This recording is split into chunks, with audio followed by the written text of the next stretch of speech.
for it elsewhere. And so next, they'll be knocking on your door. Thank you for watching. Take care. Or if you are a member of the current Iraqi government, maybe take some air.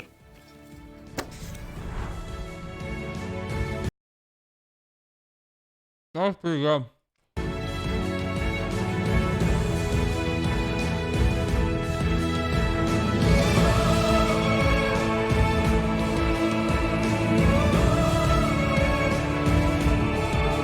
Yeah, they killed him. So, for everyone who didn't laugh at his jokes, they killed him. So, good job. Yeah. What? Dude, the British press is the fucking worst. But also incredible because when they're vilifying the people that we hate, it's great. When they do it to the people that we love, it's terrible. My God, dude. My God, look at this. Prince Andrew looks shell-shocked as he drives from palace after crisis summit. What did they do? I bet, like, the British paps were out and about. I bet they would, like, dangle a child in front of that car just to get that face so they could take a photo of this.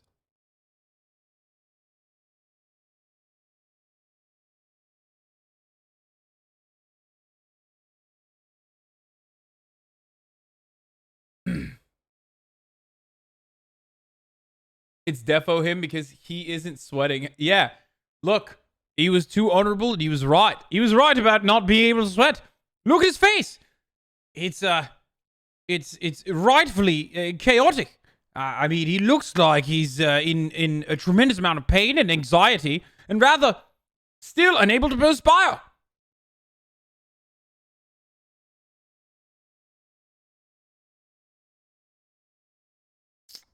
He tried the Hawaiian spam roll.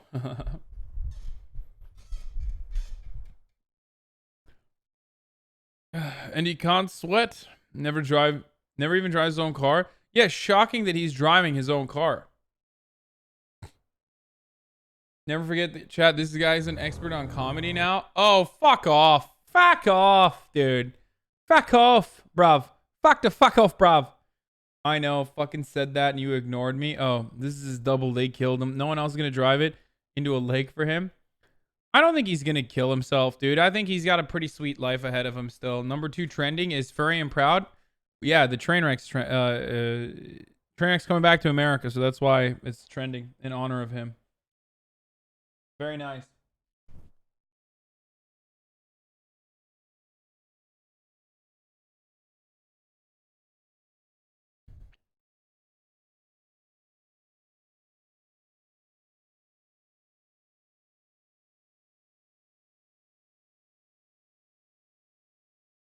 Chilean protests are the #1 worldwide trend. No, it's not. Thank you, Nikki. So you're wrong. I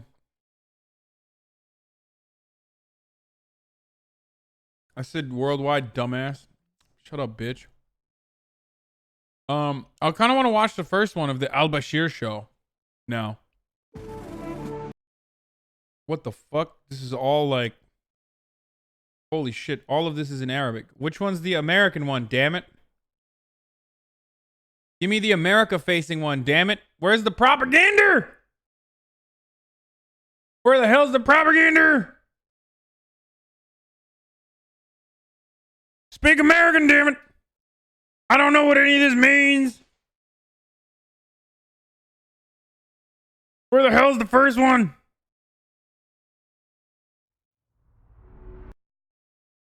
Your parents look like...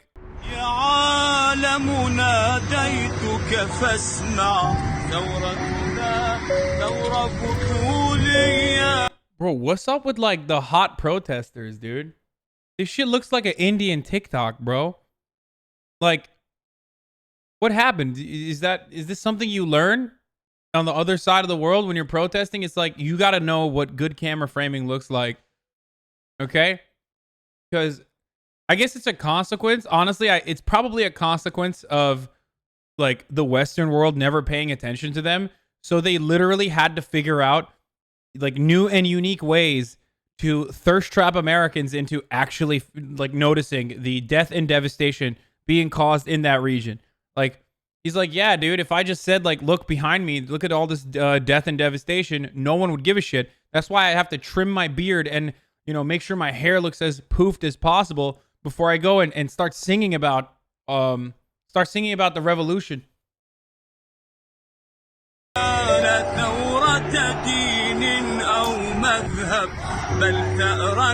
للإنسانية نحن فدينا العالم أجمع نصنع ملحمة الأحرار يضربون الهاون والمدفع نوار تتبع ثوار يا عالم ناديتك فاسمع.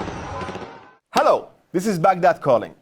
My name is Ahmed Al-Bashir and I'm the host of Al-Bashir Show, a satirical news show that covers Middle East politics with particular focus on Iraqi affairs.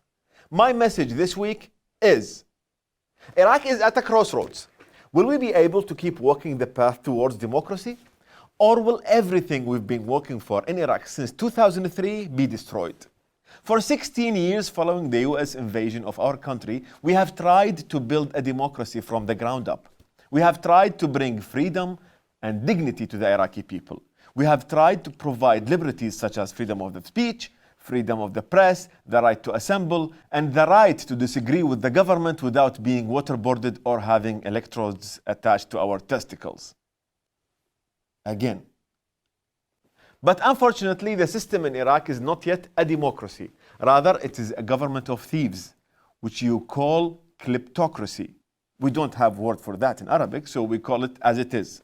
Government of thieves, in which the political elite divide the oil wealth of the country among themselves and give business contracts to their friends.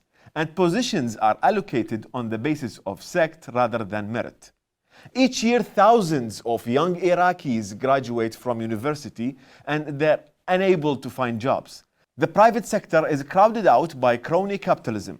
Ordinary Iraqis see political elites living the good life while they have so little. Many Iraqis don't. Wait, what?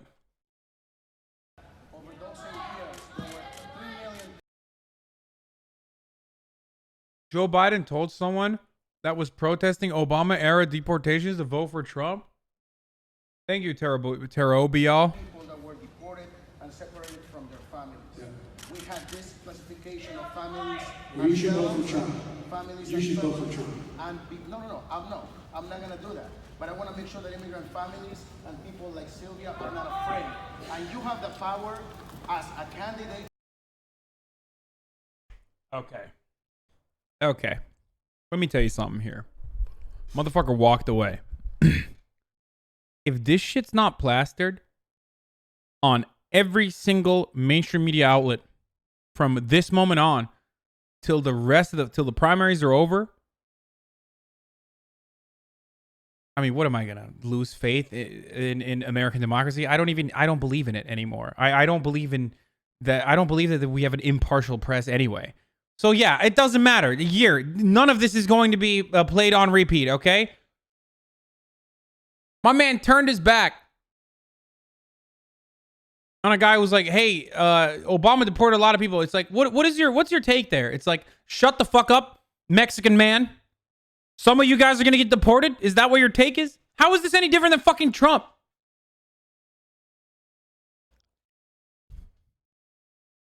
He's just straight up like, yeah, go vote for fucking Trump then. He's gonna deport more. To actually commit to stop all deportations from day one through executive action, and we want to hear you say that. I will not stop all deportations if you commit a crime that's a felony. Not one more deportation. Not one more deportations. Not one more deportations. Not one more deportations. Not one more deportations. Not one more deportations. Not one more deportations. Deportations. That's all right. I wonder if Joe Biden says like the B word or something. Like what's a bad word? Like the S word maybe? Like in his in private when he gets upset at all the brown people. He's like, when I become president, I'm gonna I'm gonna deport all the Browns extra hard.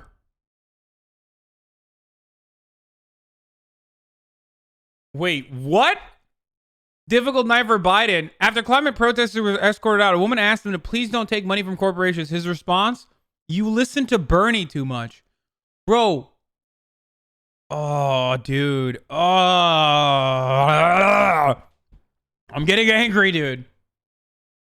Thank you, Pizza Butt. Yeah, he's just... Dude, the Democratic Party, establishment Democrats are just like Republicans with different seasoning. No, I got it. No matter what happens, if somebody commits murder, they shouldn't be deported. Well, I'm asking you a question. Someone commits murder. Look, you sound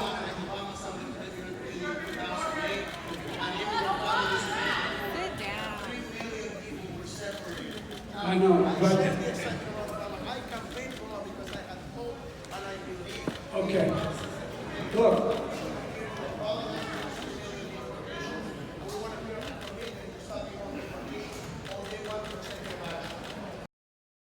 Okay. Someone in the chat mentioned the Atlantic article, which tried to make the argument that making fun of Joe Biden is ableist because he actually low-key has a speech impediment and he has a stutter. You know why I know about that article? I would have never seen that article because I have a comfortable echo chamber on my Twitter. I only follow other leftists who are like-minded. I am safe from liberal bullshit. No, the only reason why I know about that article is because I have one close friend who is a lib. His name, Austin Raj Patel. He texted me the article. He was like, hey, what do you think about this? Because he's such a fucking lib, dude. He is such a goddamn lib. That article is telegraphed for people like Raj, who are too empathetic and don't have like that skepticism bone in their body. Okay? That's it. That's what that article is for. It's like, it totally and immediately like says, oh, no. Like Joe Biden actually has a problem. He has a stutter. He's not like, his brain is not melting out of his ear. He just has a stutter.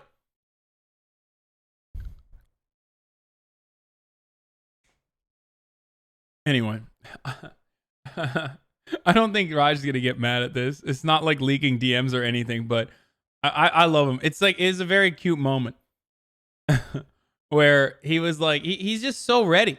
He's just like, he's just so ready to believe like the Atlantic or believe the fucking narrative. You doxed him? There will be no family separations under my as President of the United States. That's a let him go. That's a lie, you say? Yeah, it's literally a lie. All deportations.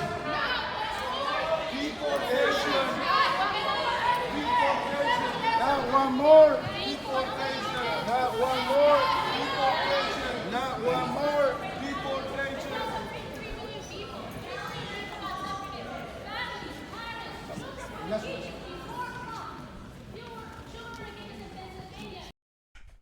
Bro, you are a lib? What the fuck? Are you a MAGA chud? Yeah, dude. I love the president, brother. Say his name, Donald Trump. Yeah, I'm angry at Joe Biden for not admitting that Barack Obama deported 3 million people and shouldn't have done that.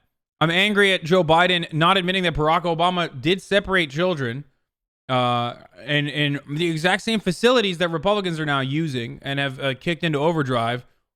But you know, I'm a Trump supporter. Like, how does that make sense? I mean, the reasons why I dislike Joe Biden and the reasons why I criticize Barack Obama are part of the reason why I absolutely despise Donald Trump.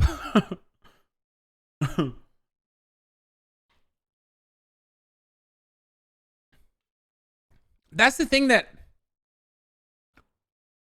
blows my mind always about how like Republicans can do the fake like virtue signaling and say like, well, Barack Obama deported children too. It's like, dude, did you like it then? Like, are you a fan of Barack Obama now? I mean, you fucking criticized him nonstop when he did it because he wasn't hard enough for you. Like, what are you saying? Like, you're not criticizing Barack Obama right now. You love Donald Trump for doing that shit.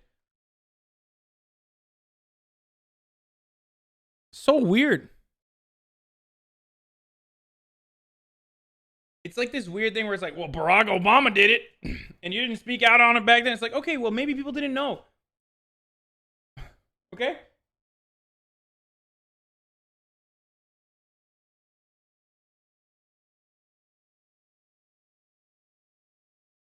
Kanka banyodaki küvetteki suyundan bir kupaya kaç verirsin? $50,000. But it stopped. It stopped. It stopped. It did on our administration. Why is he lying to immigration activists?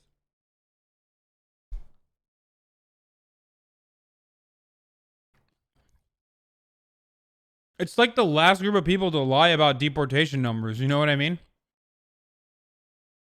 Like half of them fucking have like parents that have been deported. You know what I mean? It's like, hey, no, actually, we didn't. Hey, no, actually, you're wrong. It's like, what do you mean, dude? My fucking abuela's back in El Salvador, bitch. Shut the fuck up.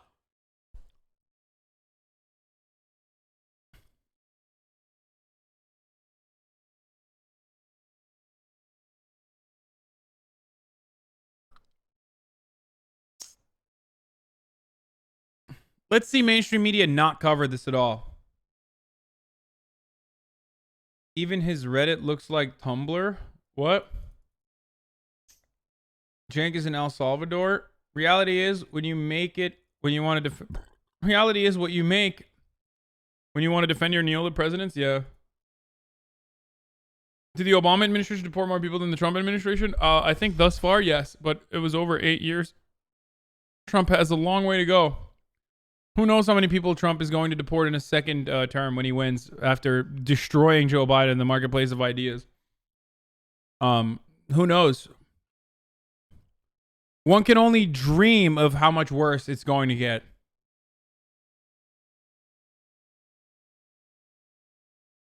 Thank you, Agrias. My dad works for mainstream media. I'll let him know. Look at number 3 trending. Furry and proud. I know we already looked at trains trend. Do you think Bernie even stands a chance against Trump if he was? Dude, I love this question. Yes, I think Bernie Sanders would destroy Donald Trump. Okay, like here, I'll put it this way. I'm gonna try to do this as simple as possible. We're not gonna get into the nitty gritty. We're not gonna get into like the actual electoral data. We're not gonna get into the statistics, even though stats and the empirical evidence thus far also favors Bernie Sanders defeating Donald Trump. But instead, I'm going to give you a very simple answer. What are the reasons why Donald Trump is successful? He was seen as anti-establishment, okay? Even though he's a fucking billionaire, born with a silver spoon in his mouth. He called out corruption in Washington, and he said he's going to drain the swamp, and he keeps talking about it, and he's lying about it. Obviously, he's lying about it, right? But he was still seen as a anti-establishment outsider coming in to clean up Washington. That was his campaign, and he still is lying about it.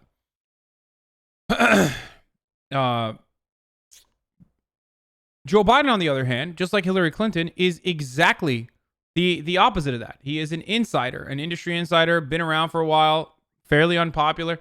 Well, not unpopular, but definitely unpopular in the activist circles, entitled. All the same problems that Hillary Clinton had, Joe Biden also has. So Donald Trump matches up perfectly against someone like that. Especially because Joe Biden's also old as fuck. His brain is not working. His brain capacity is diminishing rapidly. And worst of all, Joe Biden is worse than Donald Trump on a number of issues where Donald Trump will absolutely crush him on. For example, if Donald Trump turns around and says, Joe, you're so sleepy. Joe Biden, his son is corrupt. Hunter Biden is so corrupt. Oh, me, on the other hand, am the least corrupt. Also, Joe, what have you done for black people? All you do is cry and ask for their votes. Me, on the other hand, Sleepy Joe, Sleepy Joe lies and talks about black people, but I, on the other hand, have delivered the lowest African American unemployment rate. I have delivered the First Step Act. I am undoing all of the problems that Joe Biden, Sleepy Joe have created with the crime control bill that hurt the African American community. I am the great reformer. Sleepy Joe, on the other hand, is terrible to the black community. And then what? Okay, let's say Joe Biden on sexual assault or sexual harassment. Creepy Joe Biden is always grabbing young girls on the Senate floor. Everybody sees this. Oh, why won't someone stop creepy Joe Biden from grabbing girls on the Senate floor? The other senators are saying this. They're saying, Joe, no. They're saying, no, Joe, stop it. Owned, okay? That's own number 2 on sexual assault and shit like that. I wouldn't even put it past Donald Trump to turn around and be like, Sleepy Joe Biden attacked Anita Hill. Gross. Gross. He attacked Anita Hill in a gross fashion. Sleepy Joe Biden hates women unless he loves women a little too much. Am I right? What else?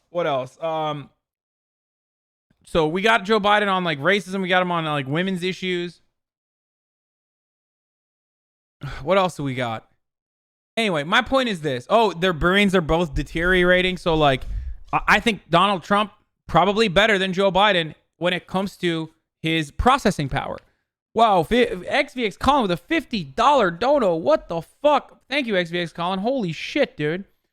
I just want to send some money to my favorite streamer. You have the biggest heart and great solid content. Your community is so rad. I hope you have a great stream, buddy. Oh shit, I thought this was Will's page. Oh, fuck you, XVX Colin. God damn it, dude.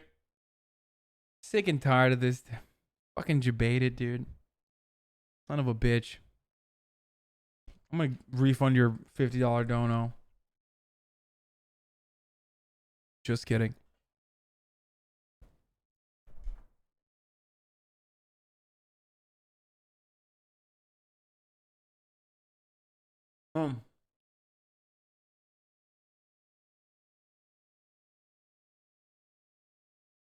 So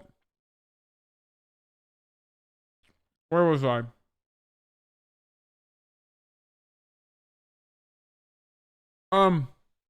As far as Biden goes, like Biden is weaker than Trump in many different ways.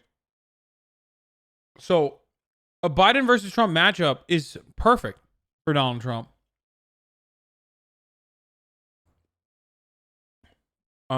So yeah, and the Democrats are gonna deliver that to him. Great.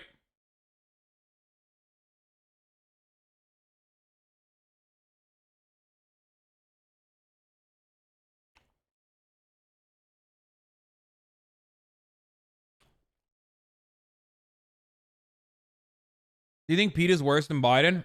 Yeah, I think Pete Buttigieg sucks. Dude, my man the only fucking election this dipshits won is 11,000 votes, dude. Are you kidding me? Oh, he won 11,000 white votes. So, and then he worked for McKinsey and reinstalling like dictatorships and shit, or whatever kind of classified information we're not at liberty to know about. Where he worked in conflict regions. Oh, 8.5 thousand. It wasn't even 11K. Yeah. Fuck off, dude. Get the fuck out of here, dude. Yeah. Oh, no, but he's young and attractive and gay, and his husband wants to take you to fucking watch Hamilton. Like, who is he appealing to? Aside directly for the media class, who is he appealing to outside of the media class there? Huh?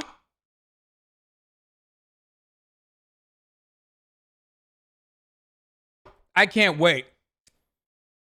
I can't wait for halfway through the fucking race for Pete Buttigieg fans to start talking about how oppressed he is because he's gay.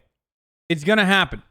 It's like, imagine you're running in the primaries in the Democratic Party and saying like, oh man, it's because you're like anti-gay. If there's one thing that the Democrats are, they're gay, okay? Now, at least. We're gay as fuck. Like, we're, as a party, we're super gay, okay? We are LGBT friendly. It's like the one thing that we symbolically hold on to. Do you think he already compared himself to black Americans? I know. It's so fucked up, dude. It's so fucked up. Like, I saw that last night. Thinking Pete Buttigieg is attractive because he gave us one scrap after 50 years. Don't get me wrong. There's still oppression for gay people in America, especially in like rural areas and shit. Now, I'm not saying that like oppression does not exist for gay people. Don't be ridiculous. I just don't know how much oppression Pete Buttigieg faced, and how it's something you can compare to the struggle that like African Americans go through, and how it's going to hurt him negatively right now in the Democratic primaries. If we're talking about the general, I guess maybe Americans are more homophobic than they're misogynistic, but I don't know. I think Americans are probably more misogynistic than they're homophobic. Like when it comes to assessing whether someone should be a leader. But I don't know. I genuinely don't know. Maybe I'm totally fucking wrong on this. I might be totally wrong on this. And it's probably pretty close race. Yeah. Well, we got a black president, so who knows? Like I don't know. Americans will vote for a gay white man before a woman. Yeah, that's the thing. Like Pete's white. So that's huge. Like, I think that is definitely a huge, huge thing. But I think America is generally more homophobic than racist. Huh. I think you're biased being in LA. I'm in the South. My Democrat voting stepdad literally doesn't think they should show gay people kissing on TV. Cap. Yeah. Oh, no. There's definitely a lot of dude, in Alabama, they fucking canceled the Gay Arthur episode. Like, they were like, this is unacceptable. What do you got? You got rodents getting married to one another? We can't show these to our children. What the fuck are you doing? And then they went back to making out with their sisters. You know what I mean? We can't have a gay rat wedding. 2 men kissing?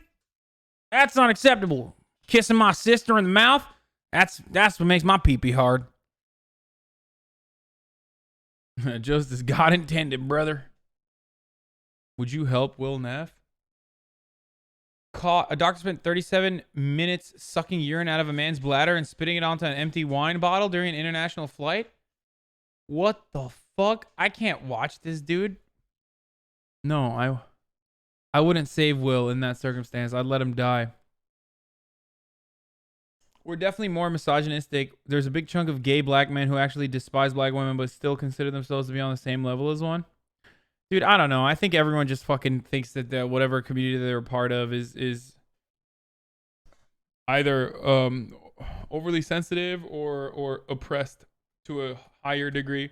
I hate comparing this shit. Unless it's like a very obvious one.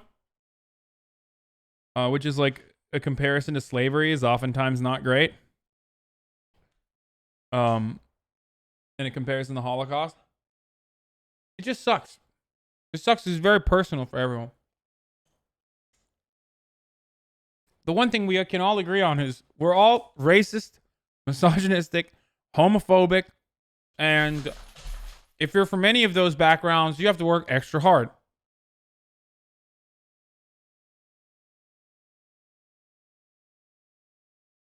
I don't say we, I don't mean me and you guys. I mean like America is.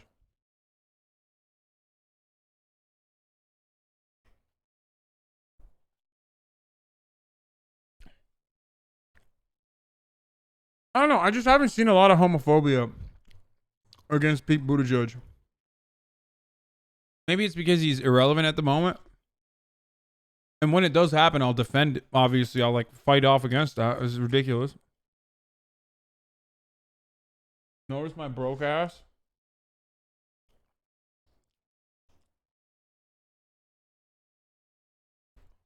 I haven't seen a lot of homophobia against Pete Buttigieg yet because I'm doing it. That's why. It's because I don't own a mirror, dude.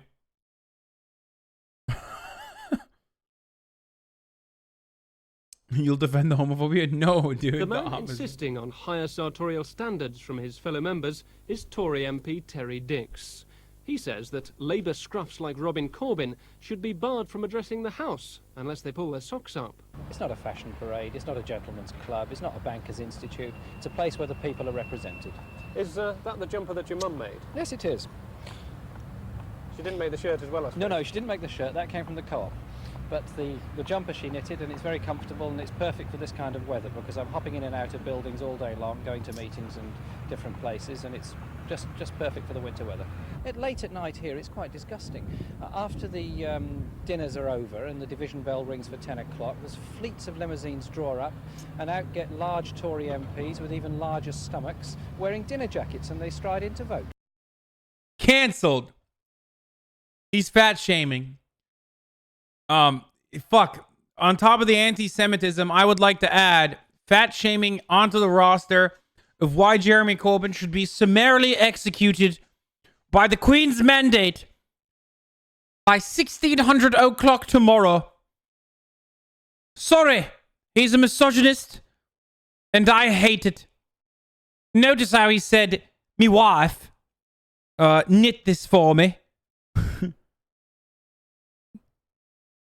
Reinforcing a woman's position in the household. I don't know why I turned into Lady Colin Campbell for a second there, but notice how he said, "Me wife, knit this for me." Another rerun? Yeah. Well, You're not jealous? not at all, because I turn down dinner invitations all the time. I don't think that's the job of an MP. The job of an MP is to represent their people. I just got an invitation through. What's up with this fucking audio editing?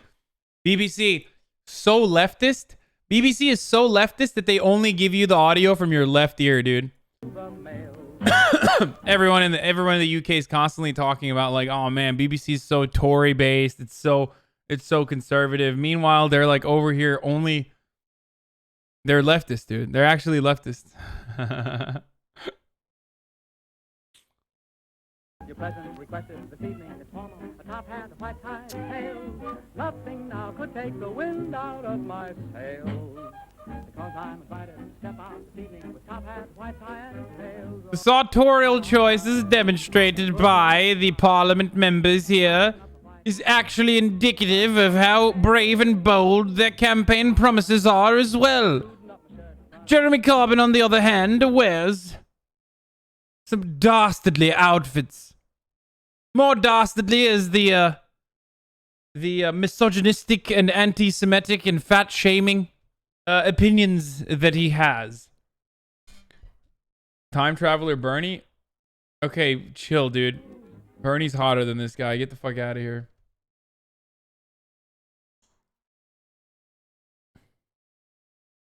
Wait. How shitty is this gonna be? Jeremy Corbyn comes from a place unlike any other Labour leader. He leads a party where his own MPs have voted against him twice. He's abandoned. Thanks, Hassan, for fighting anti-semantics while most of the Jews are voting for Trump. What? My man said anti-semantics. You're right, dude. I hate semantics arguments too. You're correct. Idiot.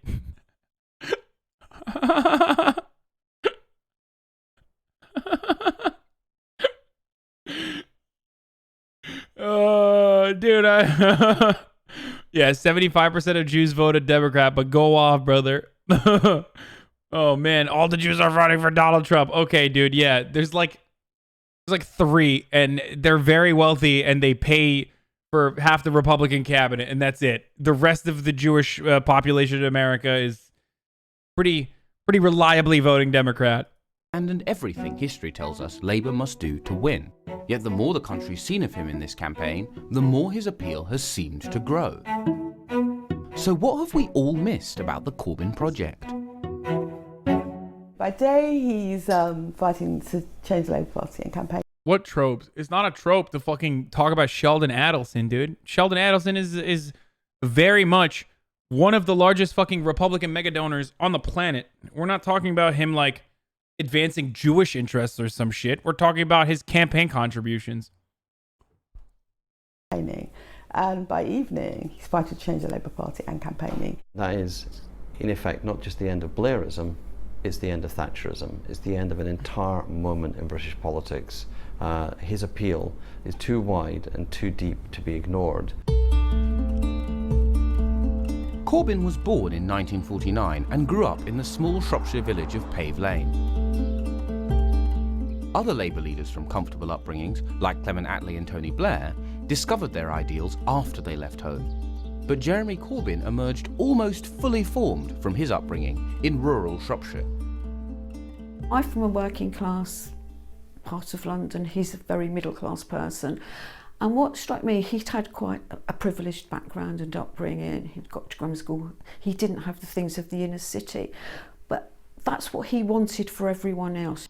His parents, David and Naomi, had met while campaigning for the Republicans during the Spanish Civil War. David was an official in the local Labour Party, and Corbyn joined the party before he came of age. The young Jeremy was often tasked with collecting Labour doing child labour, boys. Lock 'em up. Lock 'em up. You hear that? Jeremy Corbyn wants everyone in the UK to work. It's absolutely dastardly. He wants children to work for free. members' subs on his bike. But it was at home where his politics were shaped. There was an atmosphere both in Jewish interest. I didn't say I literally said the opposite of that. I said, it's not like I'm saying Sheldon Adelson is benefiting Jewish interests. I said the opposite of that. That it's not like being the key word there. In my house and indeed in Jeremy's house, of the parents and the youngsters talking together quite seriously about politics and being taken seriously, not being patronised. Their first campaign was the 1964 election, when Harold Wilson ended 13 years of Conservative rule. We did do things together, fundraising. It was in a marginal constituency of the Wrekin, and it was worth getting out on the streets for. And that's what every party wants to know from its canvassing. It wants to pinpoint its supporters, to make sure that it can get everyone to the polls on October the 15th. He left his traditional school with only 2 E's at A-level, but thoroughly educated in politics.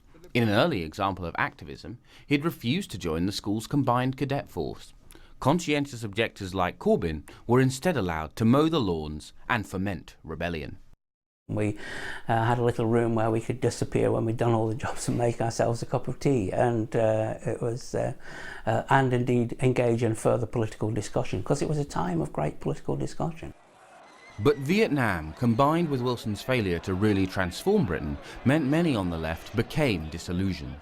Oi, By bruv. the time Corbyn moved to London in the 19... Just a bit of a knockabout, bruv. You know, you fucking know, bruv. Just a bit of a fucking knockaround, bruv. You what? 1970s, they had a theory. To fix Labour, its members needed to take over the party, to fight the leadership at every level. They blamed the mass media. To fight the leadership, to do anti-Semitism. We got him, boys. That's what Jeremy Corbyn's opinion was the entire time. They were like, Tony Blair, not anti-Semitic enough. Really. That's the real reason why we want to take over the Labour Party. It has nothing to do with leftist politics. It's actually because Tony Blair is not nearly anti-Semitic enough for us to feel good about this situation. On everything from foreign policy to management of policing. And the Home Secretary had to reply to attacks on the police, like this one by a militant young delegate. If this government can find time and money, apparently, to appease the police, how is it they have not found the time to do anything to bring about democratic control of the police? You have to remember that on the left, at the end of the 1970s, our most important campaign was the campaign for Labour Party democracy. And the point about the campaign for Labour Party democracy was that it placed the most value on members and members' participation. That is why today I think Jeremy thinks correctly that his legitimacy comes from the fact that so many people joined the party to support him. If you want to understand Jeremy Corbyn's professional life, you have to understand this particular patch of North London behind me. From Haringey to Hornsey to Islington, he's always been more of a movement man than a professional politician. As a Just union like organiser Bernie. in Haringey, then a councillor in Hornsey, and finally, in 1983, a safe seat in Islington North. His career covers the entirety of the Labour movement in just 4 square miles. His guiding principle in all these roles, the parliamentary party Good bait. I'm a must bow jaywalker. to the party That's a good bait, outside. brother. Jeremy sees himself first and foremost accountable to the mass membership of the Labour Party, and much less so to the Parliamentary Labour Party. And he sees them as having been, over the last 2 years, awkward, difficult, trying to undermine him, trying to obstruct what he's been trying to do. You have just seen the new Labour Party of Neil Kinnock. Glossy brochures, glossy words, glossy images. It all looks very comfortable and cosy, doesn't it? But when you look behind all the rosy covers, what do you find? Jeremy Corbyn, Labour candidate for Islington North. Defeat of the Tory government will be brought about by a series of disputes of which Parliament is only a part. The quote the Tories What a picked out was fucking very... boss, dude. What an absolute fucking boss. Oh my God. He is so based. Oh my God. My pee-pee is hard as fuck right now. I thought this was going to be a shitty ass documentary where they're going to be like, Jeremy Corbyn, he's bad, folks. But turns out it's just he's a fucking terrorist. Oh, what? This is crazy. They're just, I didn't realize he was just going to be like, oh yeah, no, we need like labor militancy to disrupt the Tory government. Holy shit. What a fucking king shit. Absolute king shit. Very important. Corbyn does see Westminster as only one front in a much bigger fight against conservatism. These positions were a gift to the Tories. This is Valerie Vaness, Labour candidate for Nuneaton. A Labour government has got to take on the people who obstruct it, arresting them if necessary. Arm the workers if necessary. Somebody said, oh, Val, you're on the television. And that's when I first saw the poster. You know, I was on a poster with my friends, you know. I thought it was just ridiculous. Even in the febrile 1980s, Corbyn and his allies were well to the left. They believed in stronger trade unions, significant redistribution, and that power was won not just in Westminster, but on the streets. You fucking hear that? You what, mate? They want fucking... they want stronger unions, bruv. That's fucked up, bruv. Arm the what now? They want to give back to the poors and arm the fucking workers, bruv. Hold on. Celebrating 5 months and didn't read myself. Hey, thank you, Mark Danny, for the 5-month sub and for not bringing it up. And because I'm reading it right now without you bringing it up for me to read. Show food? No, I can't show you the food. It's over. The food is done, son.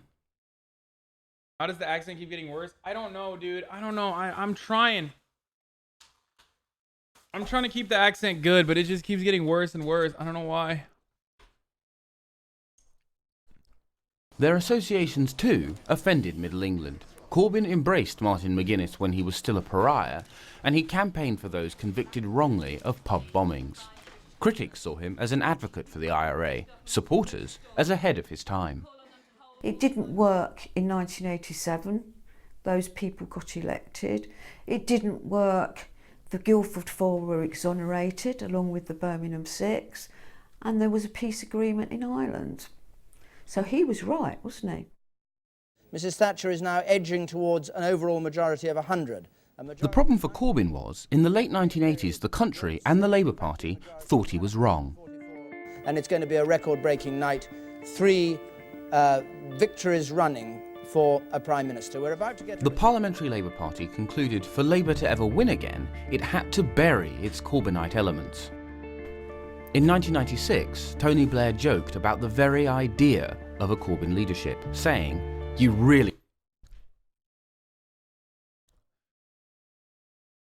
There's no American equivalent to this. Like, the Democratic Party is nowhere near... Like, the Democratic Party does not have the robust history of, like, leftist action that the Labour Party does, but it is rather alarming that during the Thatcherite era, and in the aftermath of that, the Labour Party also made a right-wing tangent, quite similar to the Democratic Party and its very own neoliberal marginalist compromise era.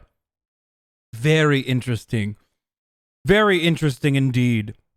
It's almost like the entirety of the world decided the Western world was going to go further and further right in its policies. I'm Hassan Piker, and this is BBC Newsnight. Really don't have to worry about Jeremy Corbyn suddenly taking over. And in the resulting battle for the party's soul, New Labour's triumph seemed total. The message to the left, clear.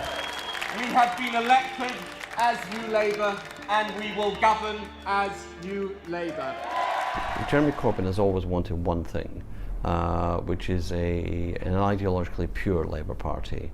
And if you think of it in terms of who your opponents and who your enemies, for Jeremy Corbyn, Theresa May is not his enemy, not his political enemy. She's his political opponent. His political enemies are in the Labour Party. It's people like me, people like Tony Blair, and it's Blairism. Thank you, sir. Just like after Harold Wilson, Corbynism was born out of disillusionment with the Labour government. After the party's second defeat in 2015, I heard a slight tinge of, was that Northern England, or was that a slight tinge of Irish in his voice?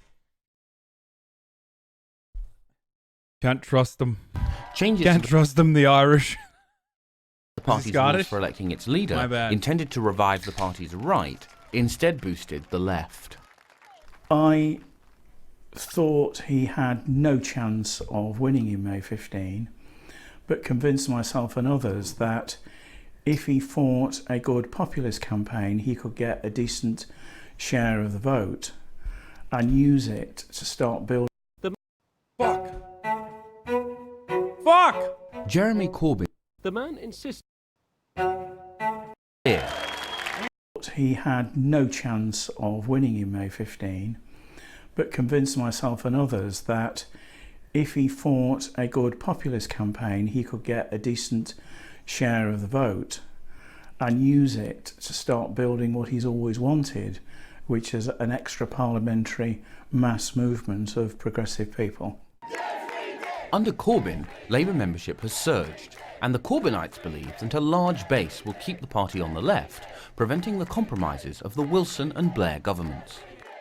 A Labour Party which was out of power but purged of New Labour voices, New Labour members and New Labour influence is the ambition of Jeremy Corbyn. Power is a byproduct, because if you go to the root of what his supporters always talk about, it's always framed in terms of changing the debate, moving the terms in which we consider things here. It's not about winning power. All radical parties aim to change the language of politics. Clement Attlee in 1945, Margaret Thatcher in 1979. Good afternoon, Prime Minister. The Corbyn project aims to shift the debate too, and this partly explains their defensiveness with the press. If you want to try and get good coverage, you want to try and get a page lead in the Daily Mail, page lead in the Sun, and work with the press, first of all, you genuinely have to compromise on your policies and your politics. And secondly, come a general election, as they did to Ed Miliband, they just throw the kitchen sink at you. So that compromise isn't worth it in the long run. Let's be clear that it's been very hard for him to get over with a lot of the media all through the time of his leadership, plus another leadership election, to get over what he's about. Now it's a general election, and there's got to be some sort of fairness in the media, even from the BBC. The policies, he's getting it over, and the polls are narrowing. Any rise in support may be because Corbyn has compromised. Well, once he railed against appeasing the police, he's now a loud defender of the Met. He abandoned decades of Euroscepticism to hold on to the leadership, and then switched back once the referendum was lost. Both those choices will form key planks of the leadership's next fight, to remain in charge no matter the result on Thursday. A lot depends on June the 8th, but I think if he does better than Ed Miliband in terms of vote share, then he would be well within his rights to stay on as leader, having had only 2 years to try and change the Labour Party. Labour's performance in recent polls... I have to interrupt this programming for a brief message from Ilhan Omar's daughter. Are you guys fucking ready for this shit, dude? First of all, she doesn't follow me, so she's a fucking fake. Okay, number one. But two.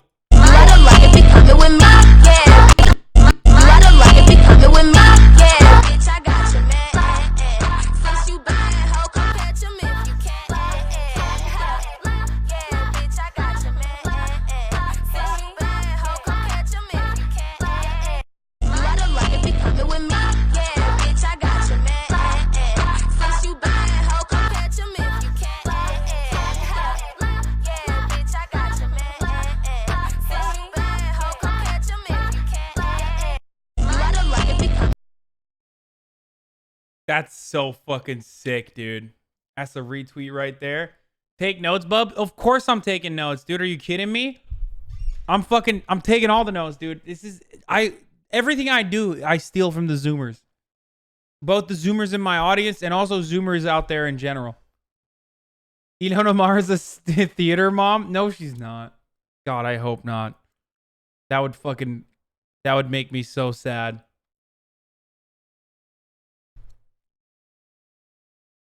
Better TikTok than you, poo poo. Oh, I'm sorry. It seems like she only got 2,000 likes. Okay. I mean, I'm not flexing over here, but wait, what? You stay away from my mother? Wait, was that Raj who said that? Oh, wait. Fuck, I shouldn't touch that. Where was it? You should vote Trump. Joe Biden tells. Yeah. She only got.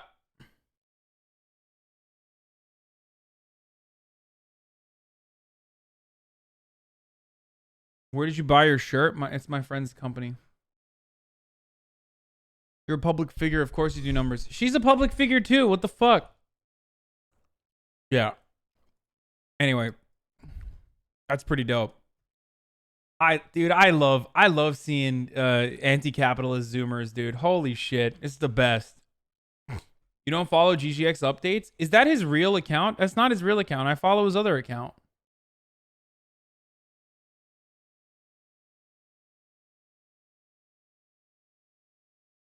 Both accounts are real? Okay, well, now I'm following GGX updates as well. There you go.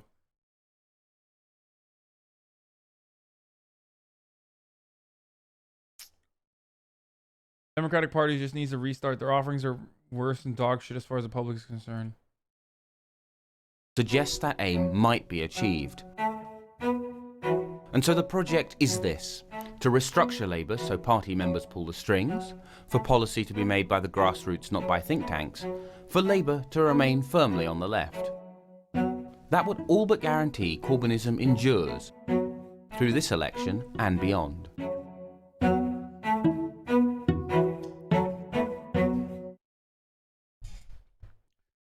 It's fucking Corbynism, bruv. You what? It's fucking Corbynism, bruv. This is what we're fucking talking about, bruv. Conservatives in the UK.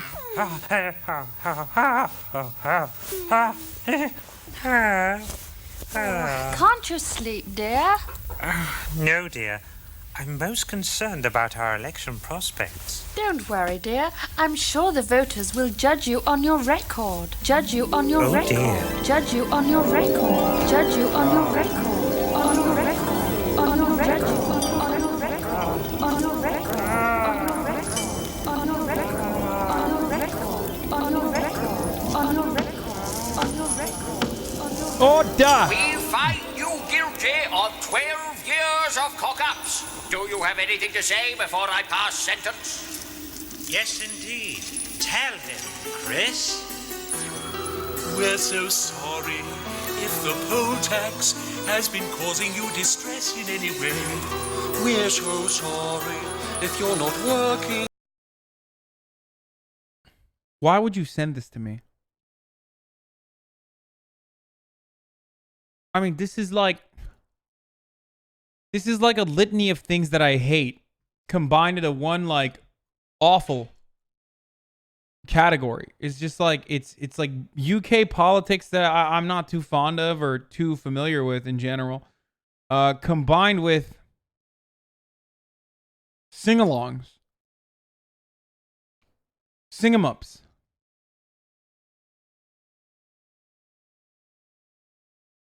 And Scary Muppets.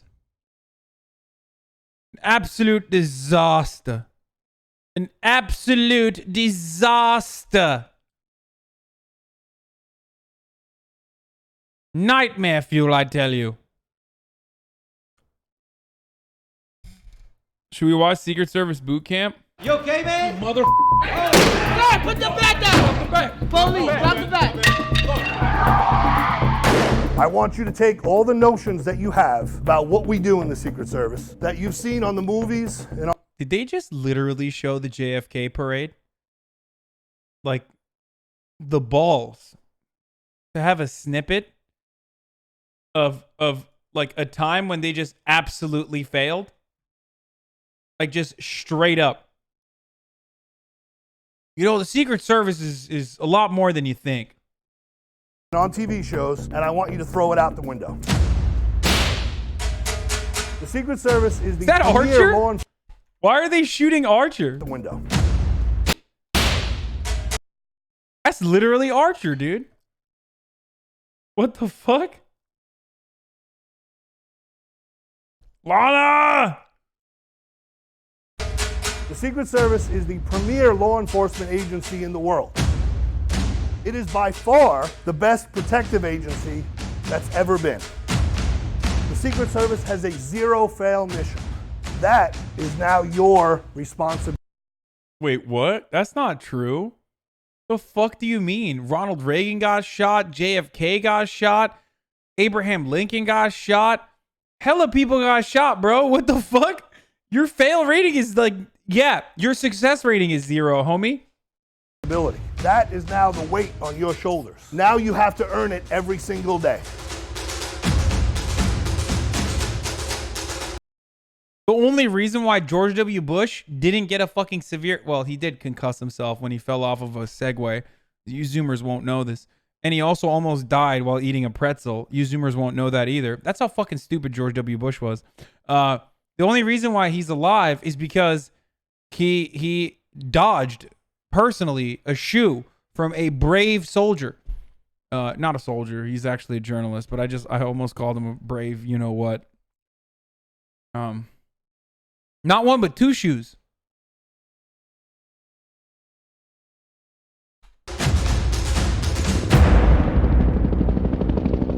This is Secret Service Boot Camp. Before they join the Secret Service, all recruits have to graduate from the agency's 6-month. The reason why I knew that they used to call, Joe Biden creepy is because of a drunk Secret Service guy who told me. Like, before all this stuff came out about him, like, groping and shit, it's very much a known thing that Joe Biden is gropey as fuck. Training program. Training happens here at the James J. Rowley Training Center in Laurel, Maryland, located about 20 miles north of Washington.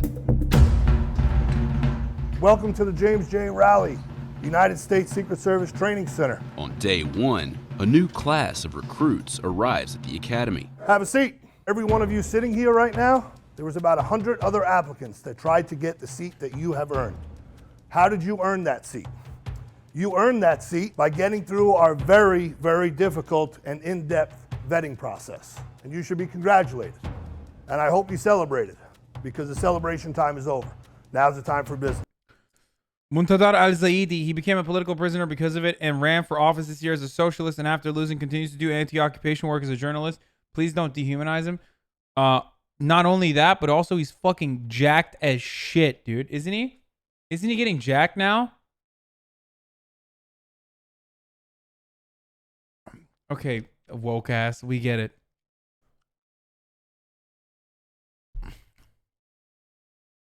Don't dehumanize them. Yeah, I love to dehumanize the fucking some of the bravest individuals. Hold on. Let me see if I can find like workout.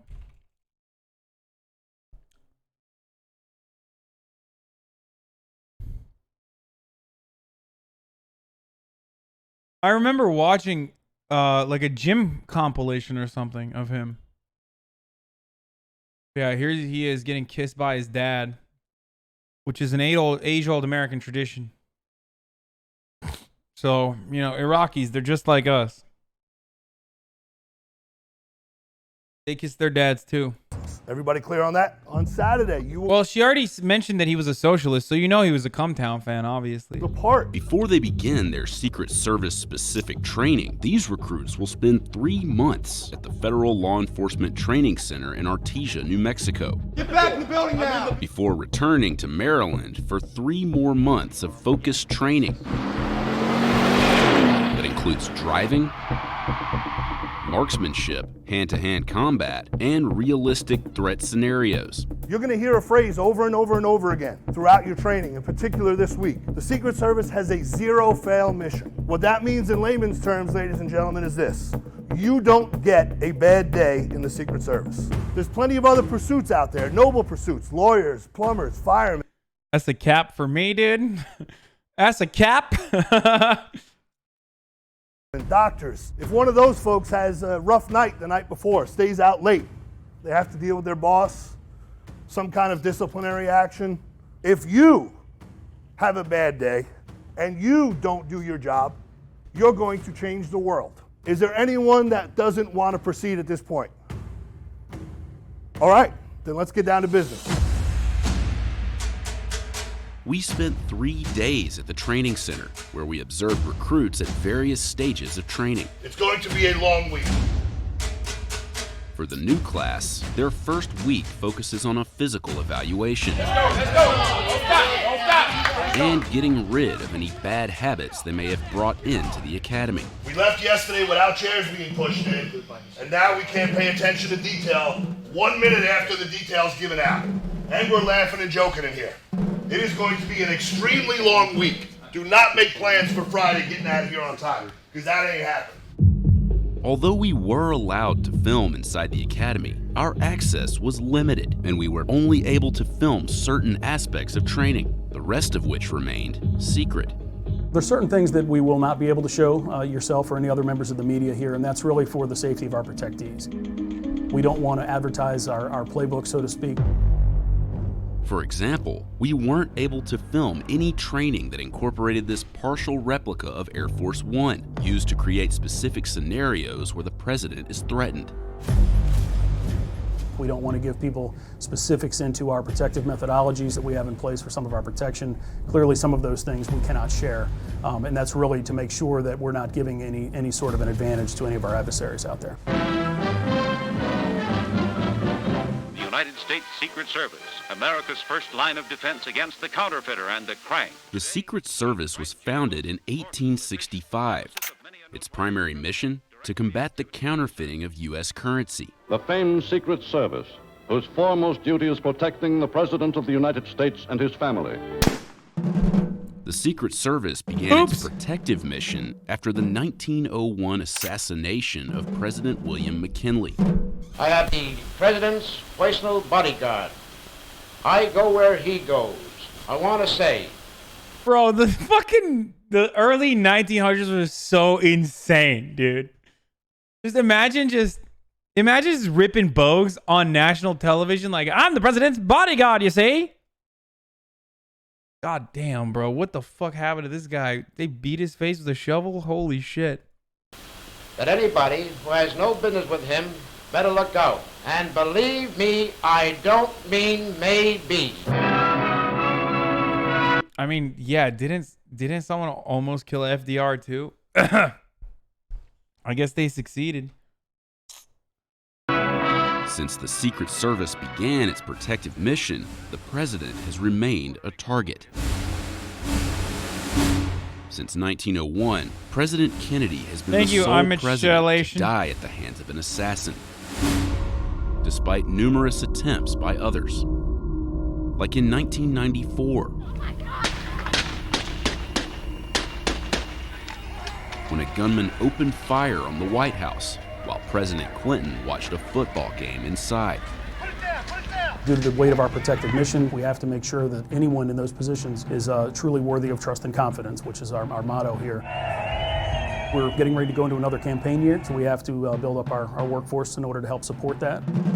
The base salary for new agents and officers starts as low as $47,000 a year. Potential recruits apply on the Secret Service website, but most applicants are eliminated during an intense vetting process. Generally, it takes quite a long time in order to get through our screening process. The very in-depth background checks, qualification to obtain a top secret clearance and Damn, bro. Imagine being tasked with fucking protecting, like, the president. Any president. Okay? Republican, Democrat, doesn't matter. And you're fucking wage cucking it at $47K a year? That's terrible, dude. What a terrible fucking situation to be in. Yeah, and definitely not worth for Donald Trump.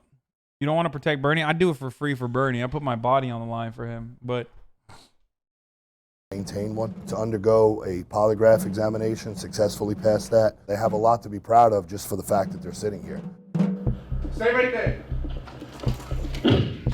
One thing to understand, guys, this is not a video game. In this exercise, recruits interact with a video screen that plays a scenario involving a potential threat to a protectee. Search up! Hey, stop moving! Stop moving! And are judged on how quickly they're able to assess and... Wait, he just fucking killed a drunk guy. That's crazy. Respond to the threat. So, there's the gun I knew I was going to find. What can I do with this? Recruits also engage with role players who create realistic law enforcement scenarios. I'll check it over here, officer. Working in motor vehicles plays a big part in training in what the Academy calls protective transportation.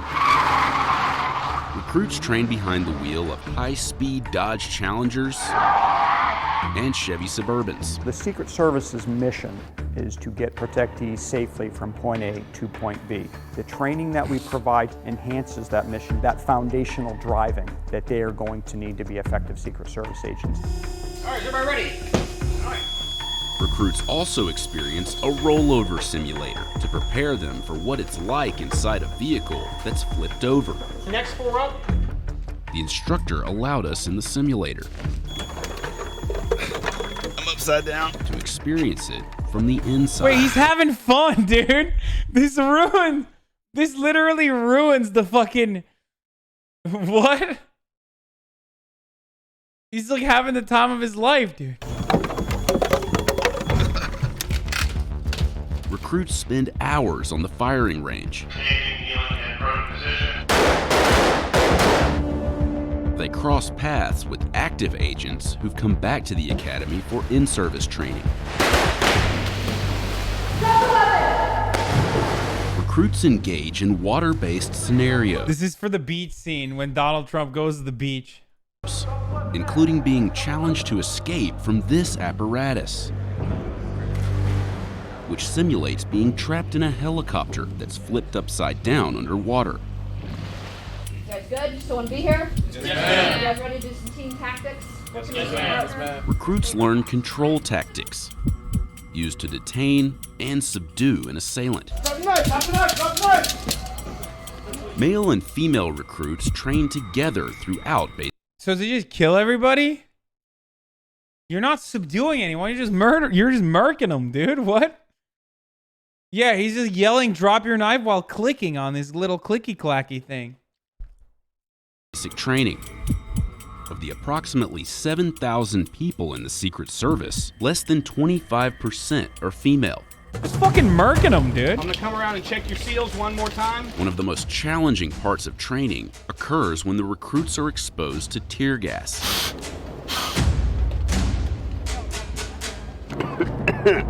Holy Oof, it is burning my eyes. We couldn't bring our camera inside the gas chamber, but we did convince an officer to shoot inside with an iPhone, showing us what it's like for recruits when they're exposed to the gas.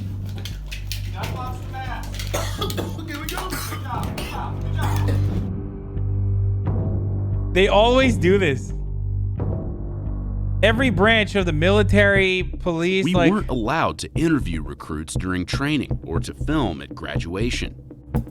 Once training is complete, these future agents and officers begin their zero-fail mission against the backdrop of an intense election year in a nation divided by politics. We protect the office of the president. We're not political appointees. It doesn't matter to us who the people elect. We're going to protect those individuals with the same zealousness that we would regardless. Political opinions don't come into play at all. What we're focused on is training, preparing them to do the job that they're going to need to do, and that. Secret Service guy also told me Trump has the hottest fans, like hottest supporters, and that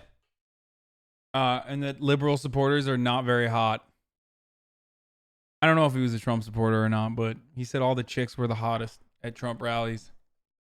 That's all that counts for us.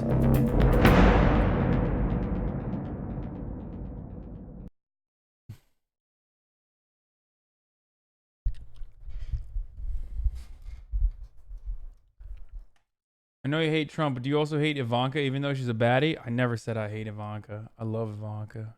Beauty, dude. The rise and fall of Subway, what happened? With more than 42,000 restaurants. Let me tell you what happened, dude. They fucking suck. Also, they hired a pedophile.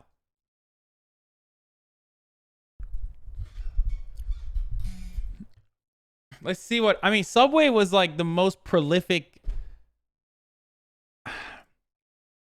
Subway was like... Wasn't Subway the most like... the fast food restaurant that was everywhere? Like they had the most franchises in America or something, more than McDonald's?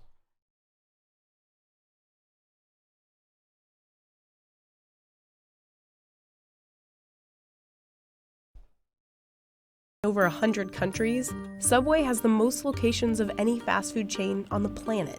And at first that sounds like a sign of a thriving subgiant. However, Subway is anything but. Subway's closed thousands of stores in the last 3 years and saw a 25% fall in business from 2012 to 2017. So what happened?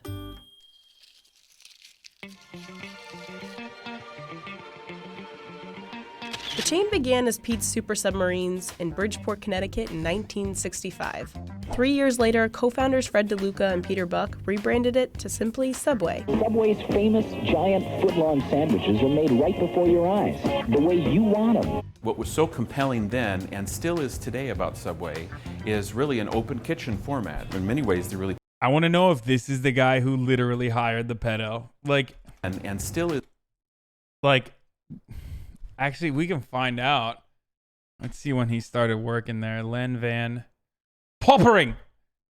Subway's Len Van Poppering named Chief Brand Officer. Okay, that's new. May 30th. Okay, he's a newbie. Is today about Subway. Jersey Mike's unironically better. Jersey Mike's is actually a better fucking Subway chain, sub chain. 100%. That's true and real. So much better. Jimmy John's is probably the best, though. Actually, I don't know. Maybe Jersey Mike's is the best. Yeah, no. I'm talking... No. I am currently talking about... Sorry, I should have clarified my position. I'm talking about outside of East Coast. Outside of East Coast. We're talking West Coast shit. Like, because subs... In New Jersey, you can't go to Subway or any of those places. Like, not even Wawa. The best subs in New Jersey are going to be the Italian fucking delis, okay? Thank you also, Evie.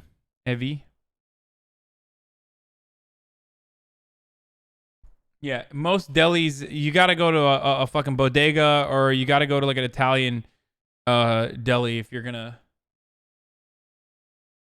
I go to Jersey Mike's in Jersey? What the fuck is wrong with you, dude? Thank you, is Gavaz, really an open kitchen K3. format. In many ways, they really pioneered that and the ability to customize your sandwich. The brand redefined fast food with fresh ingredients that customers could see.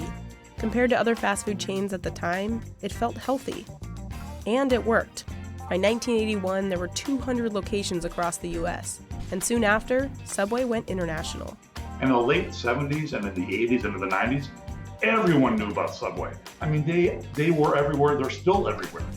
That's Joel Labava, an expert in franchising. While each store looks and smells the same, they're all independently owned franchises. They smell like the format shit. is pretty simple.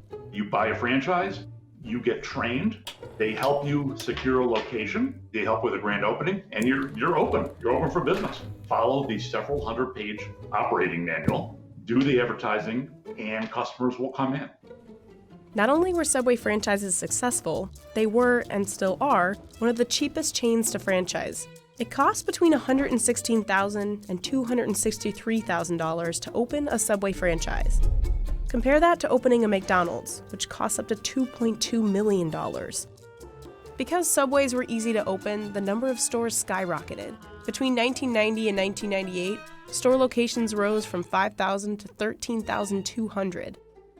And in that same period of time, gross sales rose by about $2.1 billion. Subway's success continued into the early 2000s. At a time when obesity was rising rapidly in America. By the way, for the record, like the Italian combination sub that you get at Subway is turkey based. Like the meats are literally turkey based. What up, Raj?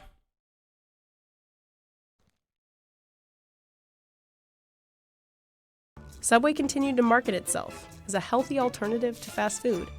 One of their biggest successes for sure was the Jared Fogle story. Everyone remembers those ads where it's him in those huge pants where he's showing how he lost all of this weight. And that just made them so... Turns out, the reason why Jared Fogle was in such great shape was because he was chasing after little kids. We only found out later, but... much money, and it really made people think about Subway as a really great health brand. It was one of the biggest advertising wins that any chains had in recent decades. So that was a huge, huge part of their brand. Subway carried Fogle's success story for nearly a decade. But by 2008, the world was suffering from the effects of the Great Recession. And for many Americans, hunting for deals replaced the obsession with weight loss. So Subway changed up its message. In March 2008, it introduced a new promotion that would come to define the chain. $5 foot long. By August 2009, as other restaurant chains were struggling through the recession, the $5 footlong had pulled in $3.8 billion in sales for Subway, a 17% jump in U.S. sales from the year before. But even the best deals run their course.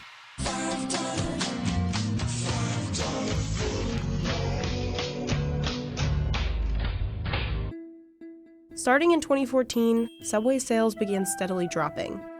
Behind the scenes, many of the reasons for Subway's success had turned on them. Quiznos was once Subway's main competition, but tons of subchains like Jimmy John's, Firehouse, Potbelly, and Jersey Mike's, and fast casual chains like Panera were offering seemingly fresher and healthier options. And they started stealing market share. They're competing against people who bring in fresh produce every day. A lot of Subway locations only bring in fresh produce once or twice a week. On top of that, fast food chains that had been around as long as Subway were coming up with healthy alternatives of their own and getting creative with new menus. More and more fast food chains really want to have that innovation pipeline where they're bringing something out new almost every month. Fast food places are looking for ways to bring in new customers, drive traffic, and Subway has not tried to do that in the same way other places have. But other fast food chains weren't the only competition for Subway franchises.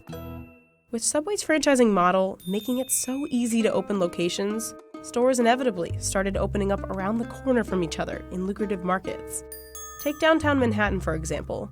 Within a 15-minute walk and less than half a square mile, there are 10 Subway locations. And these locations in close proximity began cannibalizing each other's sales. The Subway franchise agreement, the contract, it says they can open anywhere. There is no protected territory. So franchisees really have no say-so in where the other franchisees are going to open. It's a problem. And Subway Corporate wasn't stopping it because the company benefited from a high number of It's a fucking locations. pyramid scheme. More locations meant more franchising fees and high royalties to Subway Corporate, which diminished the effect of falling sales from a single location. When franchisees' sales are kind of slipping, as long as they're staying open, it doesn't necessarily hurt Subway as much as it would some other chains. If everyone's kind of like chugging along, like opening new locations, then they can kind of keep on keeping on, and it's not going to be the end of the world for the corporate office. Franchise owners, on the other hand, took the hit.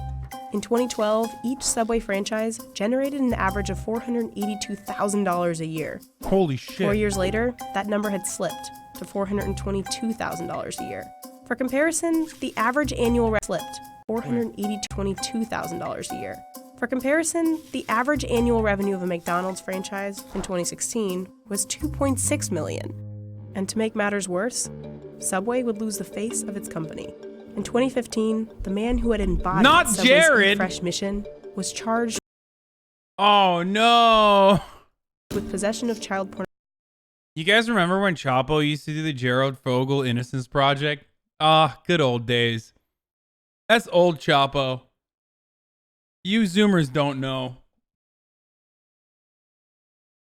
Old Chapo literally went to... Didn't they go to Yale? Under the banner of Jared Fogle Innocence Project? Was that a meme?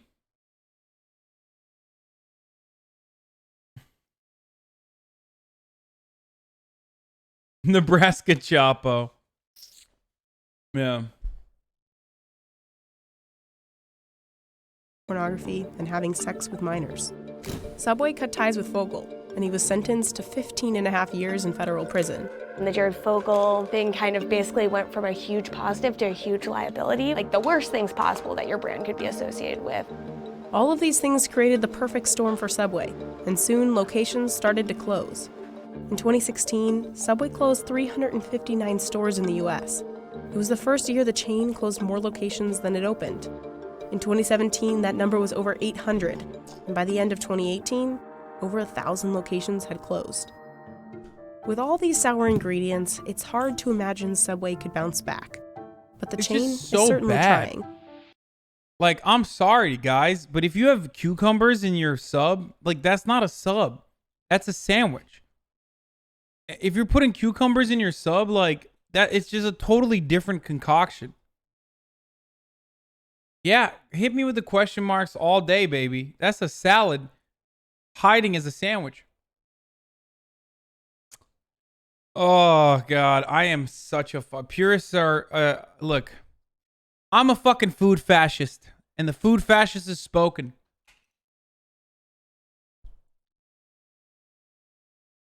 No, it's not a Subway sandwich. It's not a hoagie. It's something different, is what I'm saying.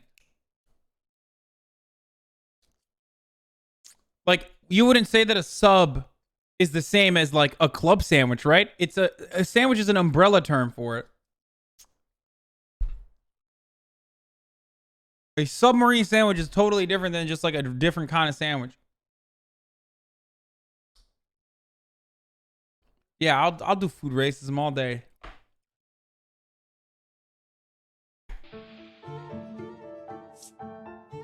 Italians don't put cucumbers in sandwiches. Exactly. A real fucking sub does not have cucumbers in it, dude. I'm sorry. You are not having a real sub if you put fucking... If you put fucking cucumbers in your sub, it's not a real sub.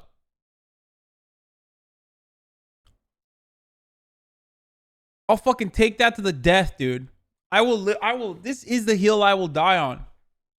Yeah, America deserves Subway, dude. Fuck it, I'm saying it. In 2017, Subway launched its Fresh Forward program, starting with remodeled stores. The revamped locations featured new menu boards, Wi-Fi, USB ports, updated furniture, and music.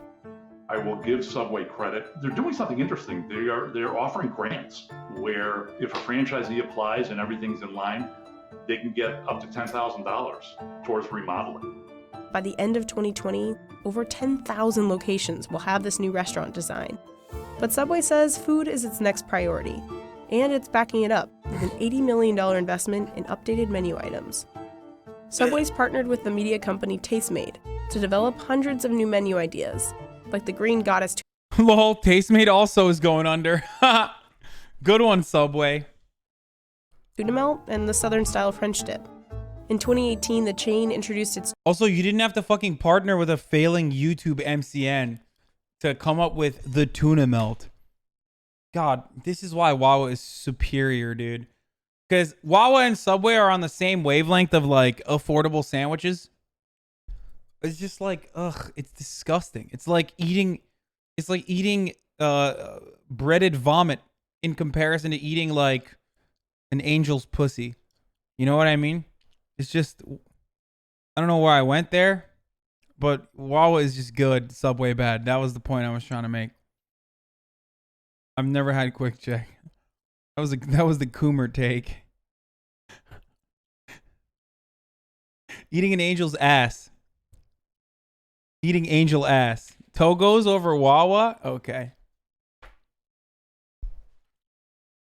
Subway is so disgusting.